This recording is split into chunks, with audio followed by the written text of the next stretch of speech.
what we need to do to concentrate on is to say the law is absolutely clear. Let's read it out again. The Security Council, in the Charter of the United Nations, the Security Council may decide what measures not involving the use of armed force are to be employed to give effect to its decisions. Now, that seems to me to be utterly clear. The only measures they can take on are ones that do not involve the use of armed force. Mm-hmm. It couldn't be clearer, not involving the use of armed force. How does firing a cruise missile, or using depleted uranium, or dropping bombs, or firing rockets into Libya accord with the phrase, not involving the use of armed force? It doesn't. But our lawyers will tell our government that, oh yes, of course it's authorised. They just leave out these phrases completely. They say, oh, it's authorised under Chapter 7 of the UN Charter. That is where the problem in this country lies. Our law enforcement authorities are corrupt through and through. And you see it every day. And so as a result of Dominic Grieve and David Cameron and Nick Clegg and all the others standing up in Parliament and saying, of course it's legal, on March the 21st of this year, 559 MPs voted to continue the attacks on Libya. They had just been told we were firing cruise missiles, and 559 of them said, yes, let's carry on, folks. That is an appalling indictment. Each one of them, every one of our MPs knows perfectly well that murdering a child is a criminal offence. But they're happy to go along with it, all of them. But surely, in a democracy, in a government, as we're used to, the ones we have, they're always continually being scrutinised. That's the job of an opposition, to scrutinise what is going on in the country. That this is wrong, and we've got to put this right. There are people such as yourself, Chris, that all the time are gathering information and making sure that government is held to account, basically, isn't it? That's what it's all about, isn't it? Well, that's a lovely theory, but I have not a single British leader, civil, political, military, not one of them has been held to account for any of their crimes since, since Victorian times. Our leaders are never held to account for their crimes. Our Queen has committed more murders and genocides than any other living human being. She is never held to account for her behaviour.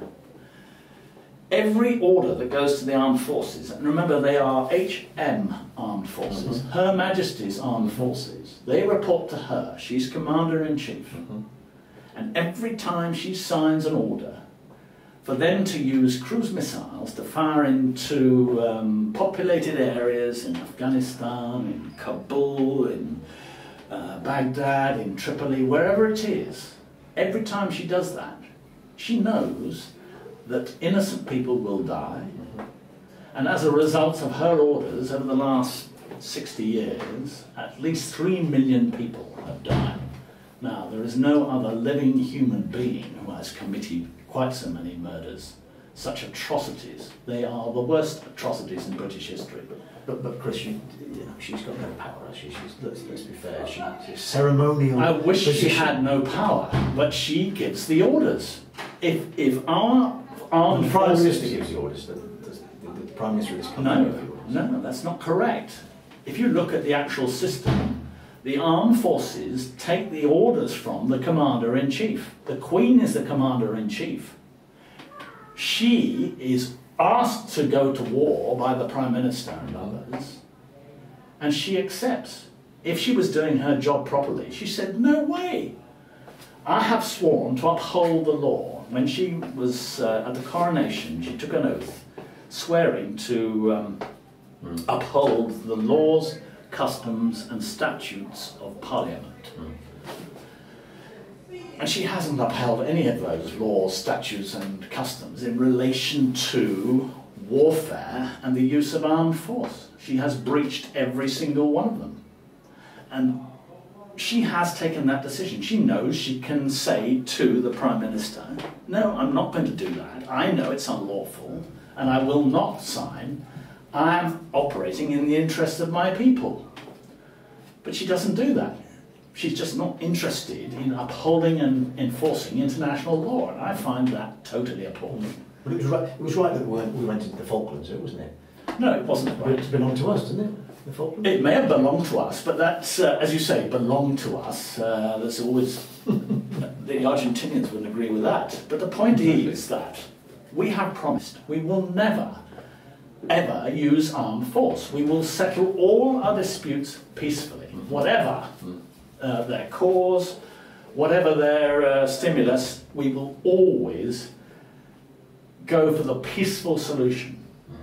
And we never go for the peaceful solution in Britain. America, Britain and Israel in particular are committed to the use of armed force for their imperial purposes. So we just take over other countries and... They're committed to armed force for imperial purposes. Expand. Well, we went into Libya. Why did we go into Libya? Because Libya has the 9th largest oil reserves in the world. And that oil is running out. And so we want to make sure that British Petroleum and others have a secure source of oil. And America and Britain, I'm certain, have funded the uprising in Libya for the sole purpose of getting rid of Gaddafi and taking over the commercial activities of the Libyan oil fields. Well, you don't feel just that the people of a certain part of Libya had enough? Well, I'm certain they have had enough. They'd had enough of a regime that they were completely oppressed, they'd just completely had it, and that was it. Well, that's the story we're told, but quite honestly, if they really want an appalling situation, then the worst people to bring in are America, Britain and Israel. And it's far better for them that they have and live in some sort of way under Gaddafi. And the stories you hear about Gaddafi, I do not believe. In the same way that the stories about Saddam Hussein were all proven to be wrong. I think millions, not thousands, but millions of people will agree with you, Chris. Yeah, but the important thing is that if they do agree with us, we now need to take action. We cannot stand aside and let it go on any longer. But you say we. It's fascinating, this, because you say we. It's for decades, for years. It seems down to countries like Britain or Western powers, if you like, Britain, America.